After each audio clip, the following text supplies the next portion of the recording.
Santahar junction railway station. Santahar railway station Bogura জেলার আদমদীঘি উপজেলায় অবস্থিত একটি জংশন স্টেশন।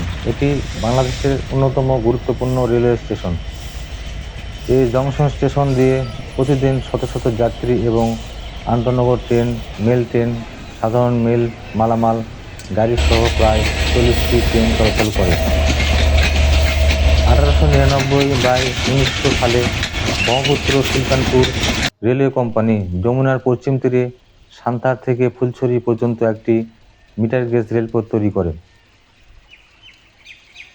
1901 সালে বোনাপাড়া সান্তাহার মিটার গেজের লাইন চালু হলে সান্তাহার জংশনে পরিণত হয়। কলিকাতা শিলিগুড়ি মূল লাইনটি পর্যায়ক্রমে ব্রডগেজে রূপান্তরিত করা হয়। 1878 সাল থেকে কলকাতা থেকে শিলিগুড়ি রেলপথে যাওয়ার জন্য 2 ধাপে রেল ভ্রমণ করতে হতো।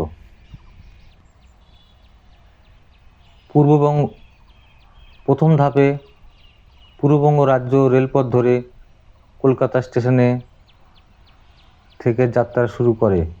পদ্মা নদীর দক্ষিণ তীরে দামুকদিয়া ঘাট পর্যন্ত 185 কিলোমিটার রেল ভ্রমণ করতে হতো।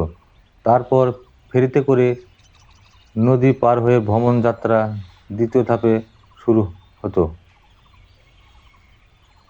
দ্বিতীয় ধাপে উত্তরবঙ্গ রেলপথ ধরে পদ্মার উত্তর তীরে সারাঘাট থেকে শিলিগুড়ি পর্যন্ত 336 কিলোমিটার রেল ভ্রমণ করতে হতো। 1878 সালে দর্শনা পার্বতীপুর ব্রডগেজে রেল চালু হয়। সেই সময়কালে সান্তাহার রেলওয়ে স্টেশন হিসাবে চালু হয়। 1899/1900 সালে ব্রহ্মপুত্র সুলতানপুর রেলওয়ে কোম্পানি যমুনার পশ্চিম তীরে সান্তাহার থেকে ফুলছড়ি পর্যন্ত একটি মিটার গেজ রেলপথ তৈরি করে।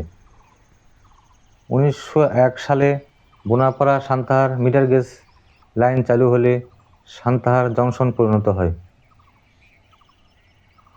কলকাতা শিলিগুড়ি মূল লাইনটি পর্যায়ক্রমে ব্রডগেজে রূপান্তরিত করা হয়।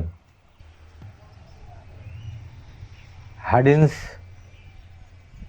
ব্রিজটি নির্মাণাধীন অবস্থায় সকল সান্তাহার বিভাগটিকে 1910-1914 সালের মধ্যে ব্রডগেজে রূপান্তরিত করা হয়।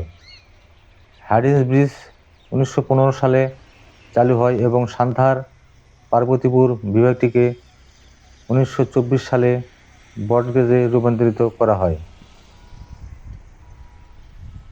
শুরুতে এই স্টেশনের নাম ছিল সুলতানপুর।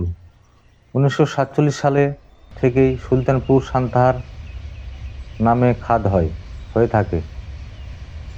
শুরুতে এই স্টেশনের নাম ছিল সুলতানপুর। 1947 সাল থেকে সুলতানপুর সান্তাহার নাম খাদ হয়ে থাকে। সান্তাহার রেলওয়ে জংশন সংলগ্ন সাতাহার নামক স্থানে নাম থেকে সান্তাহার নামকরণ হয়। আমার এই চ্যানেলটির নাম ট্রাভেল উইথ মৃদুল। এই চ্যানেলটি আপনাদের যদি ভালো লেগে থাকে অবশ্যই সাবস্ক্রাইব করে দেবেন, লাইক, কমেন্ট করবেন। ধন্যবাদ।